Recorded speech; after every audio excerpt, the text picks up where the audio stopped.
Or you did. Hello and welcome. Wow, not even caring about getting tweets or the shares out or anything like that. She's going right for it. Here we go. We're back. First and foremost, we're back. The Ginger Thread Flyers pregame show. We haven't had one because the Flyers haven't played. Pretty simple. Yeah. It's been unfortunate. Obviously, COVID has taken over. COVID has struck the Flyers. We got only 6 players now on the list, as Morgan Frost was removed a little bit earlier today. And so Flyers are playing pretty shorthanded tonight against the New York Rangers. But most important thing is that the Flyers are playing. That's really all I care about, if I'm being honest. Well, I mean, obviously, I care about the safety of the guys that are on the list, and hopefully they're healthy. But I'm just happy to have Flyers hockey back because it's been way too long. A week. It's been way too long. It's been boring. I don't really care about the other teams. Yes, hockey has been on, but it's not the Flyers, so it's just like, Yeah, no, I get it. And before we came on the air, Kelsey, would you like to tell everyone the player that you were talking about? Let's see if the audience can guess, exactly who you were talking about during, before we came live here. I was able to get it right away based off of her pronunciation of his name. I don't know that anybody else will be able to. So, Kelsey, enlighten us. Who is the guy with the really long hair on the New York Rangers? His name is Zibanejad. Yes. So, for those of you that did not get it, that is Mika Zibanejad is who she's referring to there. One more time for the people that are Zibanejad. Zibanejad. Okay. So, it's Zibanejad. So there we go. We got that figured out now. That needed to be shared because that was what she said. Oh my God, who is that guy? What's that hair? And I said, what are you talking about? And she goes, the Zibanejad. And I said, Zibanejad? And she said, yeah, I'm glad you got that. Flyers Rangers, about 20 minutes away. First game in over a week. As like I said, COVID hit the Flyers pretty hard. Giroux, Voracek, Lawton, Sanheim was on the list. Konechny, Morgan Frost, who was already injured, he was on the list. But as we said a little bit earlier, he was removed from the list today, which is a good sign. Mm-hmm. Travis Sanheim was only on there for a couple days, and he's actually in the lineup tonight. So good news is that he didn't test positive. We know that Giroux did, unfortunately, so hopefully he's recovering. Hopefully he's not showing too many serious symptoms or anything like that. Hopefully he'll be back hopefully next week. I think if everything goes okay, we may be able to see him in the lineup on Wednesday night against the Rangers again.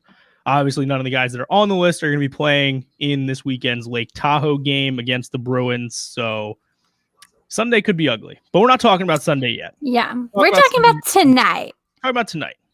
Flyers have regulars in the lineup. Let's not, say they're playing their B team, but there's a lot of guys that wouldn't typically be in the lineup. Right. So we've got Maxim Shishko making his NHL debut. So we've got him, Sam Morin, going to play in his second game of the year, which I know Kelsey's probably pretty pumped about that. So excited. That's our boy, Sam Morin. Who else we got in the lineup? Andre? Andy Andreoff or Andreoff, something like that, David Kassi. David Kasha. That's the lineup. He played in a couple games last year, and he's a speedy little guy. I think he scored. He did. He scored against the Ducks last year too. So, I mean, he's got some NHL experience, and then he'll be playing on a line with Nolan Patrick, Connor Bunnaman, and then the 3 guys that typically wouldn't be in the lineup are going to be that fourth line: Morin, Andreoff, and Shushko.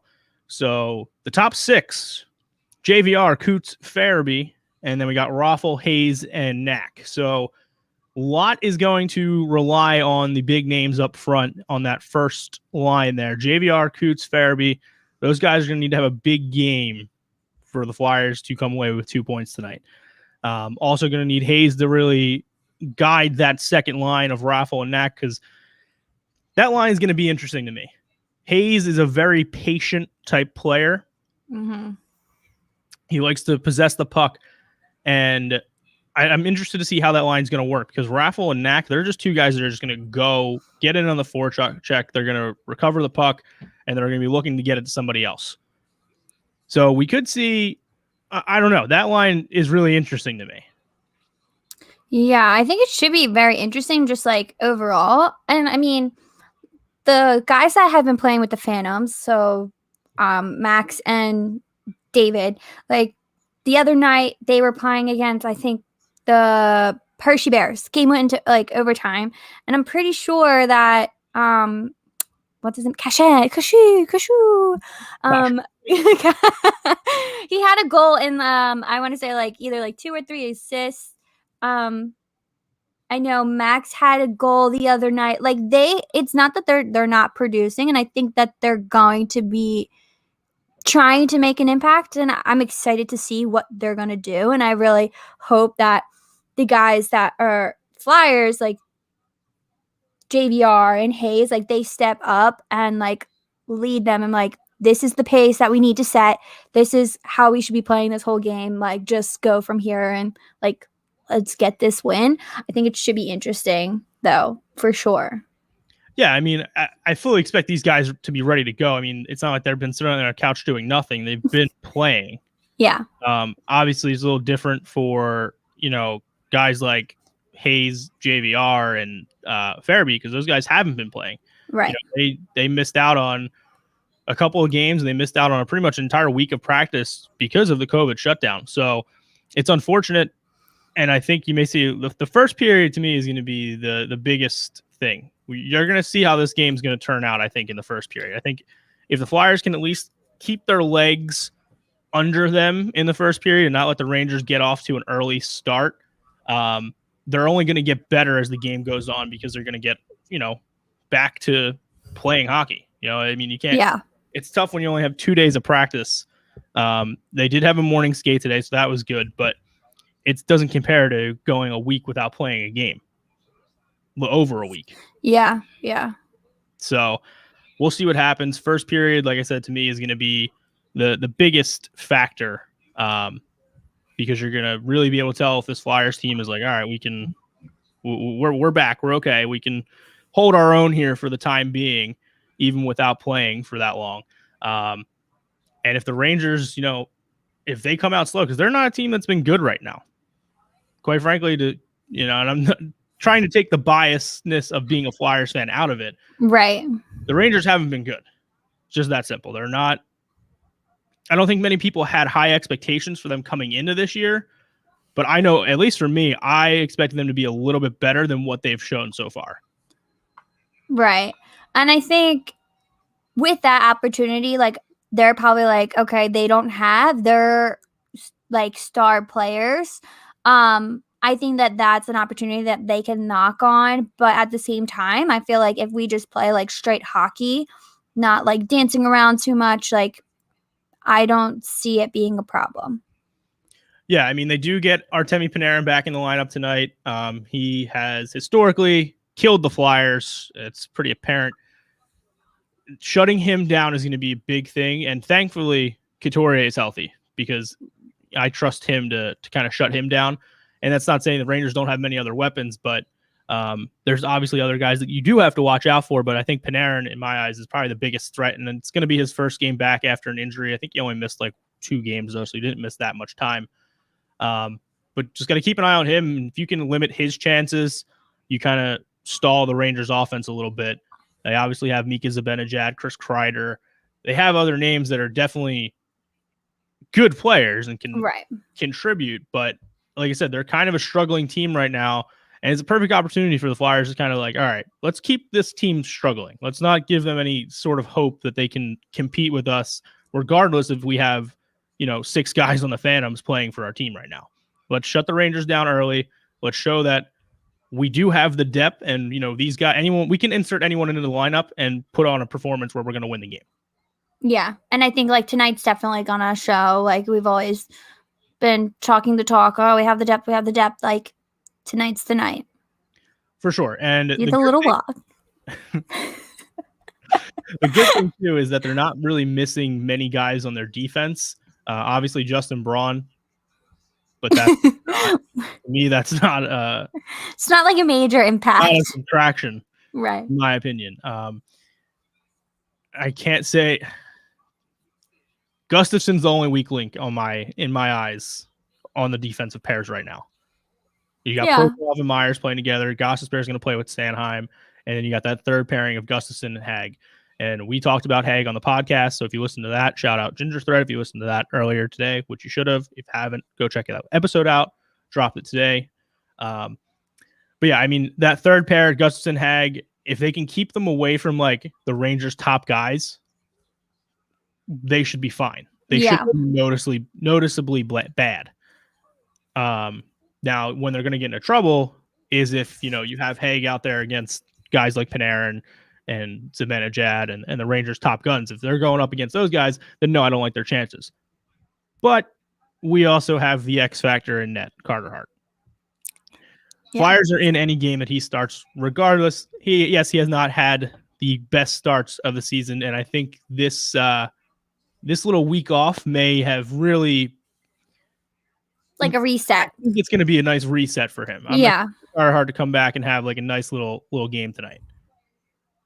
We'll see what happens. Obviously, I'm not making any bold predictions about him again because we've gone down this road before on this show, and I'm not doing it. I'm not that bad. Refuse it out there. So, I'm not going to say anything about Carter Hart and what he's going to do tonight, but I'm expecting nice things. Yeah, that'll be the most that I say. Nice things is what I'm expecting. Oh man. And then as for the Rangers, Alexander Georgiev in net. He's 1-2-2 on the year with 3.2 goals against average, .891 save percentage. Does have one shutout to his record. So he's a guy. I think the Rangers fans, when they got rid of Henrik Lundqvist, they didn't want to see him go. But I think they were really trusting that Georgiev and Shesterkin were going to step in and be the goalies of the future. Hasn't turned out that way right now. These guys haven't looked all that sharp. Granted, the defense in front of them, they kind of have a similar issue like the Flyers where the defense in front of them has not been playing all that well. So you can't really put everything on the goaltender. But I think, and again, I only say this because I know a few Ranger fans. I think they were expecting more out of these guys in net than what they've been showing so far. And I think the Rangers, bless you, whoever sneezed on. So bless you. The Rangers, I think Rangers fans especially kind of thought they would be a better team than they are this year right now.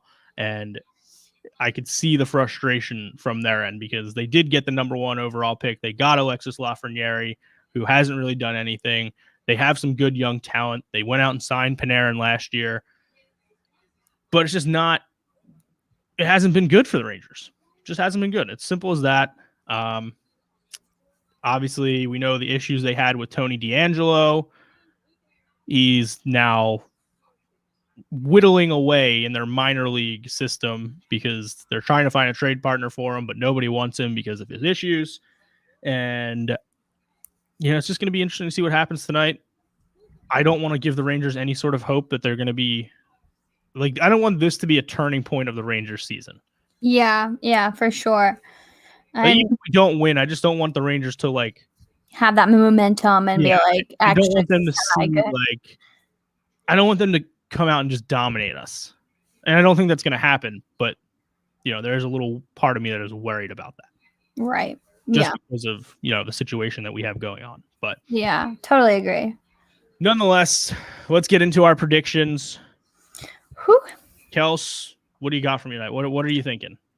I'm thinking it's gonna be like kind of a slow game, so I want to say like score is gonna be like 2-1.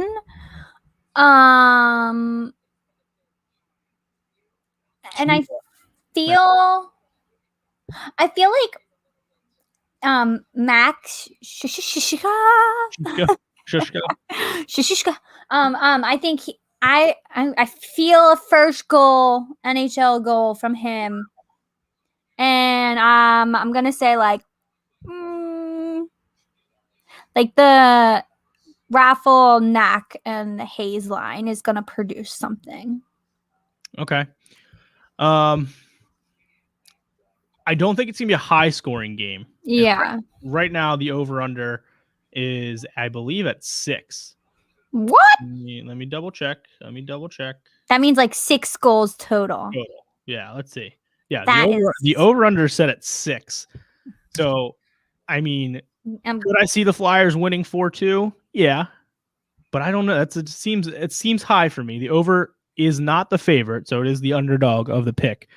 I don't see that. I don't know. I don't see that 7 goals to hit the over. That's a lot for these two teams, especially with the Flyers lacking their star power. Yeah. Rangers coming in as a struggling team. Now, I could be completely wrong. This is going to end up being a back and forth shootout. Who knows? I don't think I'll be wrong though. So I'm going to say 3-1 Flyers. Only because I feel like they'll get an empty netter. I'm going to take my guy Kevin Hayes to score a goal. Okay. Anytime, not going to say first goal, but I think Hayes is going to be getting on the board tonight. Okay. So I like Kevin Hayes to score. I like that line. I like JVR to maybe get point number 500, or is it 400? What was it? I know he's at. I want to say it's 5. I think it is 5. I think he is at 499, but I don't want to be wrong here. So let's use the Google The good old Google. Yes, he is at 499 career points. So looking for point number 500 tonight. I think he gets it. We'll see though. We'll see. You know, it's gonna be an interesting game. We had shout out Jake in the branded group chat. He believes that there's gonna be a couple fights tonight. So he predicted 2 though, and like listen. It's a different NHL. I see where Jake was coming from, where he said, you know, it's the young guys trying to prove themselves. You know, he thinks there's going to be out there trying to fight. Who? Like honestly, who? I mean, I know my man. There's 2 guys that I could see fighting, and it's Moran and Hag. However, given the circumstances, I don't really see anybody trying to drop the gloves unless somebody takes like a cheap hit or something like that. Yeah, I get where he's coming from, but first off, I mean, I never knew Nat could fight, and that was like mind blowing to me. And I was like, oh, he went like ding ding ding. But honestly, out of all of them, like Sam's going to be the one that's fighting, and I think he's been playing very smart. That if the opportunity presents himself to fight, I think he is going to be a smart player and not fight unless, like you said, there's like a cheap shot, like that something causes it, or we're losing drastically. Yeah, but I don't see that happening. Like typically I'd be like, okay, yeah, they might be willing to drop the gloves, but with us already having guys that aren't playing, it doesn't make sense for them to risk the injury. And especially like if they're going to make a name for themselves, I think they're going to like kind of be very cautious, because this isn't the AHL. This isn't the KHL. Yeah. This isn't like ECHL. Like it's literally the NHL. Like this is the top dogs. Like they have to risk like their potential jobs. Like this is what they're here for. This is what they want to reach. And if they're going to jeopardize that by just doing like a wimpy fight for no reason, I don't see like AV being too happy. Yeah, I mean, I get trying to prove yourself. I just don't think tonight's the night you see that, because of, like I said, the circumstances where we're already missing some guys because of the COVID. So it just doesn't make sense. Who knows though? Maybe Jake knows something that we don't. Mm-hmm. So we'll see what happens. Any final predictions before we get out of here? You already said you think they win 2-1. We got a Shishko goal from you. Mm-hmm. I'm saying Kevin Hayes gets one in tonight. Flyers win 3-1. Other than that, not really much. Not really much to predict here, because I think I'm just very anxious to see how this game goes. I'm nervous to see how this game goes. Yeah. And that's mainly because the Flyers have a lot of new guys in the lineup. But more importantly, the most important thing is they're back, they're playing. So, yeah, enjoy the game. Let's go Flyers. And hopefully, they go into this weekend game against the Bruins with a win. And hopefully Sunday isn't too embarrassing. And we may be back on Sunday afternoon for our pregame show. It'll depend on how hungover Kelsey is. So. And love how you always just blame this on me. It's you. It's not me. Okay. It's not my fault. All right. Well, thanks everyone for joining us. This is the Ginger Thread of Flyers pregame show presented by Branded Sports. And